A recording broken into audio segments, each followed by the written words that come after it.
दोस्तों आज हम लोग एक ऐसे टॉपिक पर डिस्कस करने जा रहे हैं यहाँ, जिस पर लोग बात करने से भी कतराते हैं और उस पर तो टिप्पणी करने की बातें दूर है। इस जैसे टॉपिक पे सेक्सुअल टॉपिक, जैसे जो ये सेक्सुअल चैप्टर होते हैं, इस पर हम लोगों को बचपन से ही जो है सिलेबस में भी कुछ नहीं पढ़ाया लिखाया गया, और जैसे जैसे हम लोग बड़े गए हो गए तब तक पर भी इसमें कुछ नहीं पढ़ाया लिखाया गया।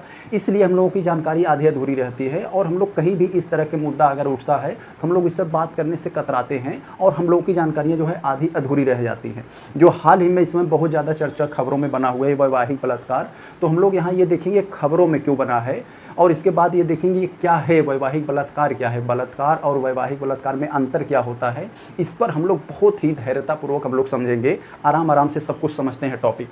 तो देखिए खबर में इसलिए बना है कि कई बार ये तो हमेशा ही बना रहता है, लेकिन हाल ही में इसलिए बना कि लोग इस पर जो है कह रहे थे कि भैया वैवाहिक बलात्कार को भी अपराध घोषित किया जाए।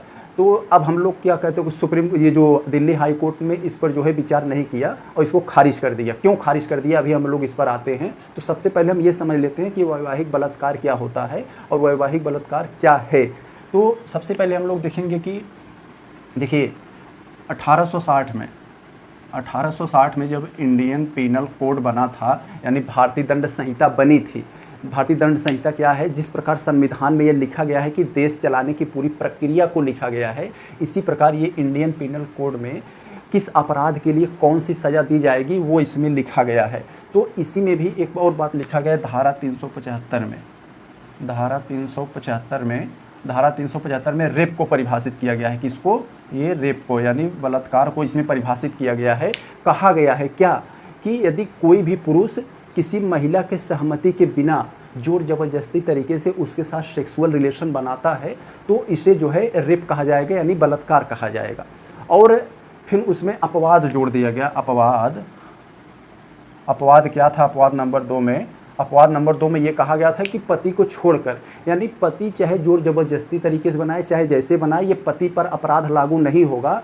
और पति के अलावा अन्य व्यक्ति, अगर अन्य पुरुष जो है महिला के सहमति के बिना या जोर ज़बरदस्ती तरीके से या बलपूर्वक उसके साथ सेक्सुअल रिलेशन बनाते हैं तो वो अपराध कहा जाएगा।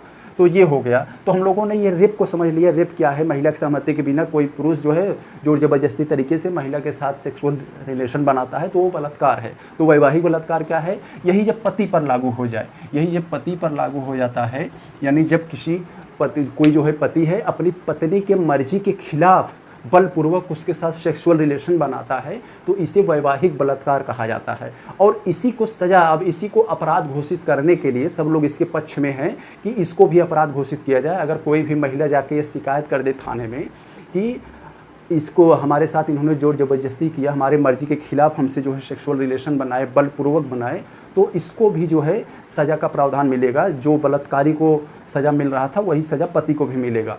तो ये हो गया, हम लोगों ने समझ लिया बलात्कार और वैवाहिक बलात्कार यानी रेप और मैरिटल रेप में ये फ़र्क क्या है, हम लोगों ने देख लिया। अब हम लोग यहाँ ये समझते हैं कि ये स्थिति क्या है। तो स्थिति के बारे में अगर हम लोग थोड़ा सा जान ले तभी हम ये कोर्ट का पक्ष और विपक्ष में देखेंगे। बहुत ही बड़ा मुद्दा, यहाँ हम लोग को पूरा का पूरा जो है दिमाग खुल जाएगा हम लोगों का जब यहाँ पहुँचेंगे। तो इसमें क्या है, वैवाहिक बलात्कार का ये जो स्थिति है, स्थिति यह है मेरे भाई, इसमें 100 से अधिक देश हैं, कनाडा, ऑस्ट्रेलिया और जो अन्य स्वीडन वगैरह विकसित देश हैं, उसमें अपराध घोषित किया गया है। अपराध कैसे घोषित किया गया है कि अगर कोई भी पति जो है अपनी पत्नी की मर्जी के खिलाफ सेक्सुअल रिलेशन बना लेता है तो उसको भी सज़ा मिलती है, जो सज़ा अन्य बलात्कारियों को भी मिलती है। लेकिन भारत अभी 36 देश ऐसे हैं, यानी 100 देशों में तो ये अपराध घोषित किया जा चुका है, लेकिन ये जो 36 देश हैं इसमें अभी अपराध घोषित नहीं किया गया है। भारत हो गया, पाकिस्तान, अफगानिस्तान, म्यांमार, इस टाइप विकासशील टाइप के जो देश हैं, इसमें भी अभी ये बलात्कार को, वैवाहिक बलात्कार को अपराध नहीं माना गया है। तो ये हुआ स्थिति इसके बारे में। अब हम लोग थोड़ा सा और इसके बारे में जान लेते हैं। 1860 में जब ये कानून बना था, ये रेप वाला मामला, और ये इंडियन पीनल कोड जब बना था 1860 में, तो क्या हुआ था कि इसमें महिला की उम्र 10 साल रखी गई थी। पहले तो बाल विवाह बहुत ज़्यादा होते थे, तो उसमें ये कहा गया था कि अगर किसी की पत्नी 10 साल है या 10 साल के ऊपर है तो वो उसके साथ सेक्सुअल रिलेशन उसका जो है पति बना सकता है और वह अपराध नहीं कहा जाएगा। यदि 10 साल के नीचे महिला की उम्र है तो वो अपराध की श्रेणी में आएगा और उसके लिए पति को अपराध घोषित किया जाएगा, उसके लिए उसको सज़ा भी मिलेगी। फिर ये तो हुआ 10 साल था, लेकिन जो है चलते चलते 1940 तक जब पहुँचे हम लोग, फिर इस पर डिबेट होता रहा बीच बीच में। 1940 में फिर कोर्ट ने महिला की उम्र को 15 साल घोषित किया। यानी कोई भी पुरुष है, कोई भी पति है और अपनी पत्नी, उसकी पत्नी जो है 15 साल से कम उम्र की है, तो उसके साथ यदि वह सेक्सुअल रिलेशन बनाता है ज़बरदस्ती तरीके से बलपूर्वक, तो वो अपराध घोषित किया जाएगा। यदि वो 15 साल के ऊपर है तो चाहे वो ज़बरदस्ती से बनाए, चाहे मनोमार्जनिक, चाहे बलपूर्वक, उसने कहा कि ये पुरुष की अपनी संपत्ति है, वो उस पर हम लोग कुछ नहीं कर सकते, बस उसकी उम्र 15 साल के ऊपर होनी चाहिए। फिर यह चर्चा होते होते हुए जब इतना डिबेट होता रहा तो सन 2017 में लोग पहुँचे। 2017 में बहुत बड़ा मुद्दा बना था। लोग मोदी को टारगेट कर रहे थे, भैया मोदी जी रड़ुआ हैं और बाकी जनता को भी रड़ुआ की ज़िंदगी जीने के लिए विवश कर रहे हैं। लेकिन इसमें मोदी का मुद्दा नहीं था, लोग ये अफवाह फैला रहे थे। इसमें क्या था कि ये जुडिशरी का मामला था, कोर्ट का अपना ये मामला था। तो इसमें लोग फिर कह रहे थे भैया पति ये वैवाहिक बलात्कार को जो है अपराध घोषित करो, वो महिला की इसमें आत्मसम्मान नहीं मिल पाता, महिला के साथ जो है पुरुष जो है ढोल की तरह व्यवहार करते हैं, उसकी स्थिति, उसका मन, उसका मूड, उसकी जो है हालात को नहीं समझते हैं और उसके साथ बलपूर्वक सेक्सुअल रिलेशन बनाते हैं, तो इसको भी अपराध घोषित किया जाए। तो कोर्ट ने बहुत अच्छा तर्क दिया, अभी हम लोग देखते हैं। लेकिन कोर्ट ने कहा भाई हम पति को अपराधी नहीं ठहरा सकते, लेकिन हम लोग उम्र को बढ़ा दे रहे हैं। तो यहाँ जो है महिला की उम्र को 18 साल कर दिया गया। यानी कोई भी महिला की उम्र 18 साल या उससे अधिक है तो उसका पुरुष उसके साथ सेक्सुअल रिलेशन बना सकता है, जोर जबरदस्ती से बनाए, चाहे जैसे बनाए, महिला का मूड हो या न हो, उससे कोई फर्क नहीं पड़ता। लेकिन उसकी उम्र 18 साल या उससे अधिक होनी चाहिए।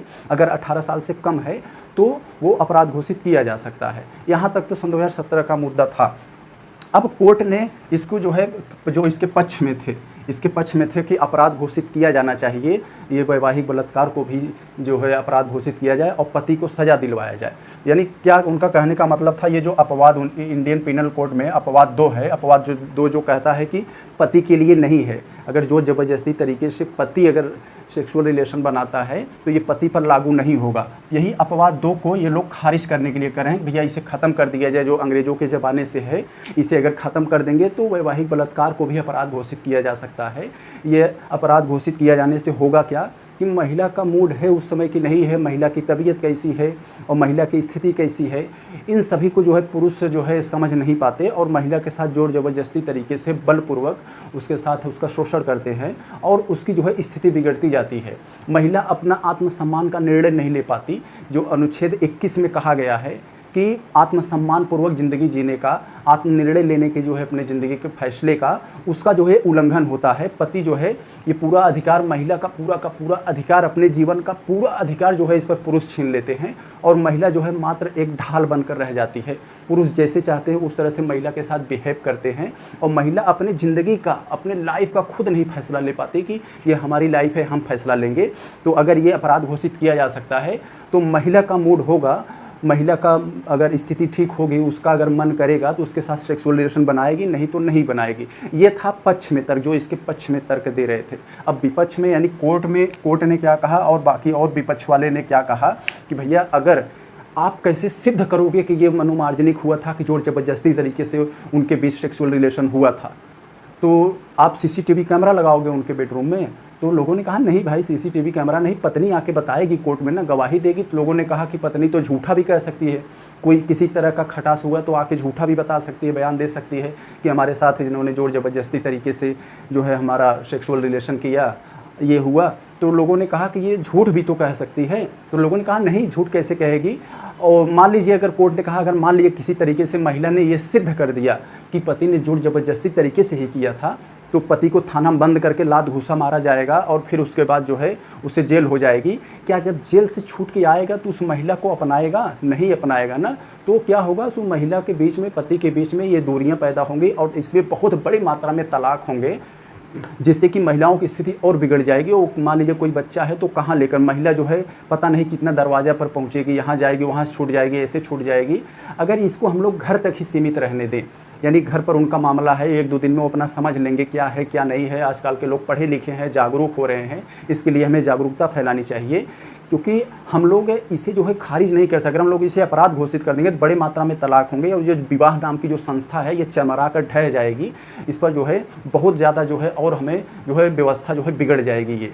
तो इन्होंने ये तर्क दिया और काफ़ी ज़्यादा उन्होंने तर्क दिया कि भैया उनका जो है हो सकता है कुछ एक दिन उनका जो है गुस्से में आकर ऐसा कह दे, फिर बाद में पति को जेल हो जाए, फिर उनके जो है बीच रिश्ते में टूट फूट हो जाए। तो इस तरह के इन्होंने भी कोर्ट ने कहा कि भैया ये विवाह नाम की संस्था बिगड़ जाएगी, लोगों के रिश्ते में बहुत ज़्यादा खटास आएंगे, हम लोग सिद्ध नहीं कर पाएंगे। कैसे सिद्ध करेंगे? क्या हम उनके बेडरूम में CCTV कैमरा थोड़ी लगाए हैं? ये क्या है मैटर, क्या नहीं है, क्या सही है क्या गलत है, इस पर हम लोग इसकी जड़ तक नहीं पहुँच सकते, ये उनका मामला है। लेकिन इसके लिए हमें जागरूकता फैलानी चाहिए और सभी कार्य करने चाहिए जिससे कि ऐसा न हो, महिलाओं के भी आत्मसम्मानपूर्वक ज़िंदगी जीने का मौका मिले। तो ये इसमें कुछ सही भी बातें हैं, कुछ इसमें जो है इसके पक्ष में भी कह सकते हैं, कुछ विपक्ष में कह सकते हैं। लेकिन हम लोग ज़्यादातर यहाँ ये देखेंगे कि भैया जागरूकता इसके लिए बढ़ा जाए, यानी आगे की राह क्या होनी चाहिए कि ज़्यादा से ज़्यादा हम लोग पाठ्यक्रम में, स्कूल में, अन्य तरह में, ये सिलेबस में इस सेक्स एजुकेशन को रखेंगे तो लोग इसके बारे में पढ़ेंगे, जागरूक होंगे और जो है गलत कदम नहीं उठाएंगे जो है आगे चलकर।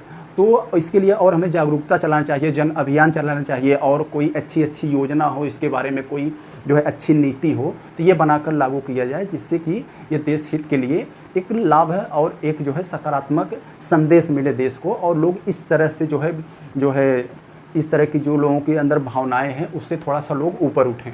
तो हम लोगों ने ये देखा, यहाँ पर मिलते हैं।